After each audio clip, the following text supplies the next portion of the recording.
Welcome to Shitcoin TV. Each week we discuss the latest news, views, and spicy goings on from the world of cryptocurrencies. As always, I'm joined by Shitcoin.com CEO Andreas Brecken. And this week we have a very special guest, first investor in Bitcoin startups, Bitcoin CEO Roger Ver. Welcome, guys. Shitcoin.com CEO. Bitcoin.com CEO. I should probably know that, right? Like, I just noticed he's not properly dressed for the interview. Can I just get a second here? There you go. I got my own Shitcoin.com bling bling. You got to lean in a bit here. You even put it on upside down or backwards or. Oh, it reads perfectly as well. No, it's supposed to be okay. I need some with like a gold grill to go with it. Yeah, definitely. So I think Roger had a story first here. Let's just read it. So somebody on Reddit or some Telegram group or something linked to another tweet by Dr. Craig Wright saying, please remember the penalties for defrauding customers are a multiple of the amount taken. Please, let's start to clean up this space, starting with Bitcoin.com. When they redirect your hash illegally, we will help teach them a lesson. Wow, dude. This is why I'm so glad we had Craig. Like, who else is going to clean up Bitcoin? I have no idea. It's good to get some legitimacy to the space. That's good. So adding legitimacy to the space, user Yuvrajkarle something replied to Professor Faustus. Funny that you didn't care about it until now. You already knew this was happening, but you didn't talk then because you both were fisting each other and were having a good time. Now both of you want different things. You started suddenly to stumble upon these things. We F off, but he said the full word. Yeah. Oh, wow. Like, we don't really censor things usually, but maybe we should beep out fisting. We can censor stuff, yeah. He's talking about like pounding his fist on the keyboard. Yeah, no, okay. I was thinking about something else. Blake, okay, what's up? Well, I guess, yeah, let's just dive right into that. I guess you sent over a tweet that just was posted earlier from a good friend of ours, Paul Stork.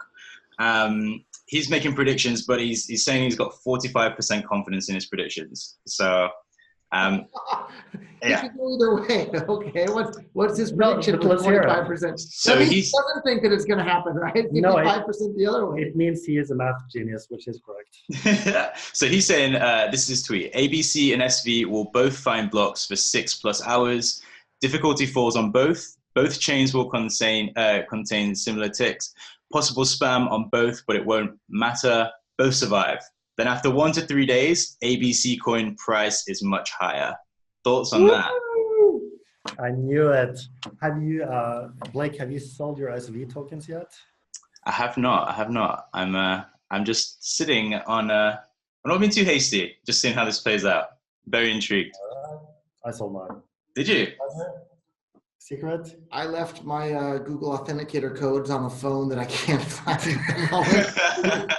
For both BitFinex and Poloniex, which I think are two of the more liquid exchanges. But that is the best way to secure your coins. It's just like, it's so secure. You can't get it's so secure, like you can't even use them. Yeah. I have all the coins in my own wallets, but I can't access my exchange accounts. Yeah, it's like a forced holding. Actually, I have a request for all those shitty exchanges out there.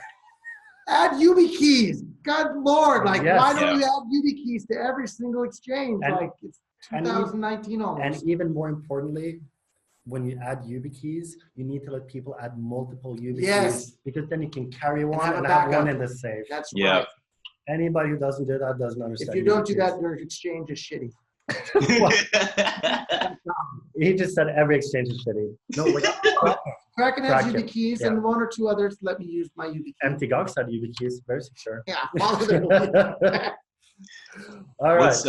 What are your thoughts then? So do you agree with Paul, or still kind of undecided, seeing how it plays out? I disagree thoroughly with Paul. So he said he thinks that there's a 45% chance of that happening. I think that there's a 46% chance of that happening. Well, I mean, you know, I can't disagree because my religion is Paul. Both Pauls that you met in St. Kitts are awesome, are they not? They are. And it's not a cult. The only difference between a cult and a religion is the size of the number of members. Yeah, we just. So we're a cult currently, but we're on our way to religion. Yeah, we're working on it. We're all on our way. We have a Telegram group. It's called Paul is Paul. It's because Paul knows everything. So. It's a great group. I'll link that in the show notes below. And I guess with the yesterday, I don't know if you guys saw. Well, I'm sure you probably did. That literally the BTC price, BCH price, every price went down by 50% or so. People losing their minds on Twitter, Reddit, everywhere. You guys are obviously two people who've been through a bear market or drop or two. Any advice? How would you say to handle this, and what would your advice be? You just gotta have a really good bar and some good friends. Alcoholic bar, or what do you mean bar? Yeah. You can just. So I also think you need a really good bar, but I think like a measurement bar, and look at the fundamentals of the coin, and if the fundamentals are strong, the long-term price will continue to appreciate. So I totally agree with that. I mean, I've been at this so long; it's dropped so many times. But the thing is, you can still grab your phone, send coins to people. It's working. So eventually, the market will understand how cool it is. Seems like some solid advice. Wait and see, or panic sell. Panic selling works too.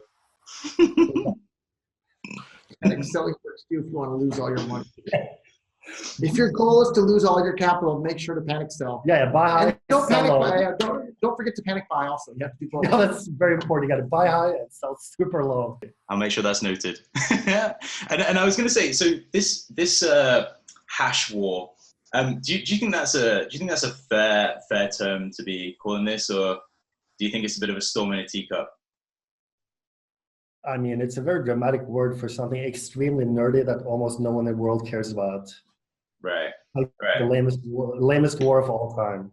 It's just like it's a war over who like changes his setting in their computer to mine one thing or the other. You can't do that. So. But I mean, I'll be watching tonight just to see what happens. Yeah, and it's just a few more hours, right? 5 hours. 5 hours away. 5 hours away. We already announced on Twitter that Shitcoin.com will only be supporting Bitcoin ABC. That includes the exchange we don't have, the wallet we don't have, and the tipping we don't have. What about the social media platforms that? And the donation addresses we also do not have. So watch out as they. Yeah, so don't worry, guys. We're making sure we're all covered. Yeah.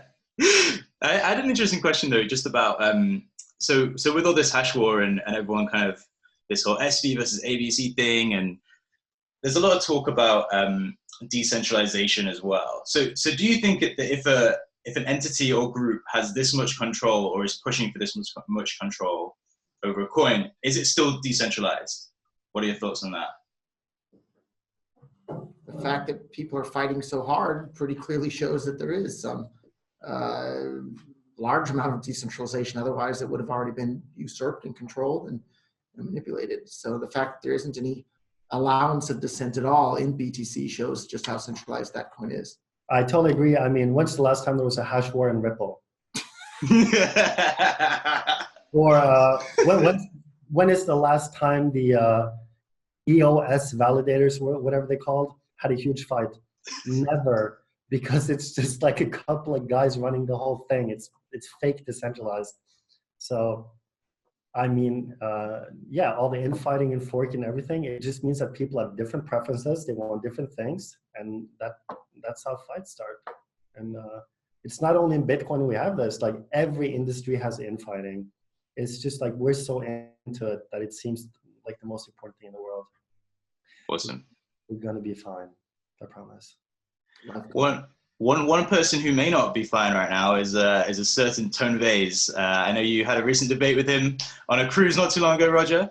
But he's been speaking on Twitter this week about the fact he's been banned from BitMEX, which was supposedly one of his main sources of income for using fake KYC.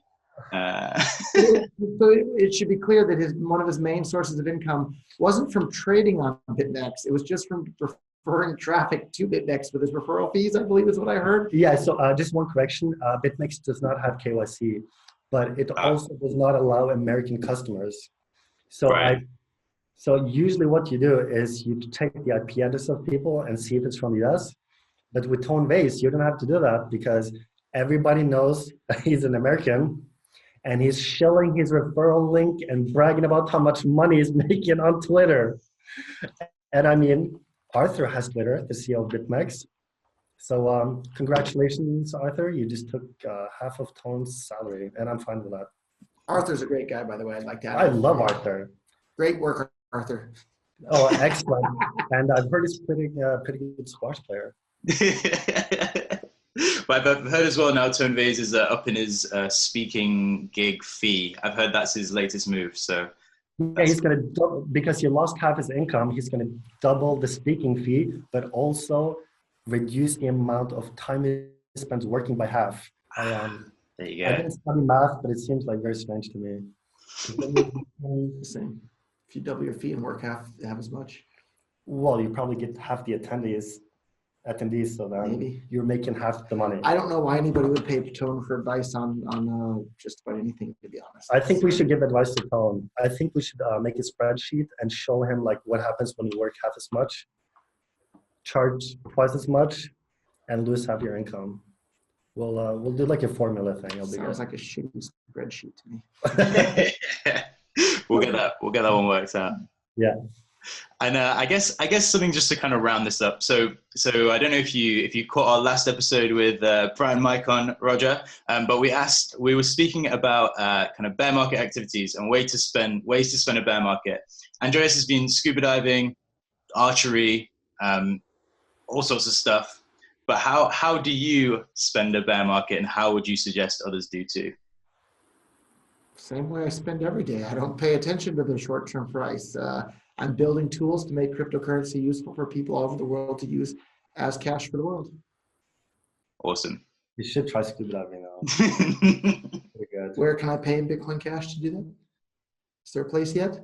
Oh. If you have a scuba diving company, accept Bitcoin Cash, and the next time I'm in your town, I'll come and pay in Bitcoin Cash for some scuba diving. That sounds awesome. There we go. Well, I guess that kind of wraps it up. Yeah, thanks for your time, guys. It's been awesome as always. Lovely hanging out. And yeah, enjoy the rest of your conference. Thanks again. All right, thank you. Shitcoin.com. Yes.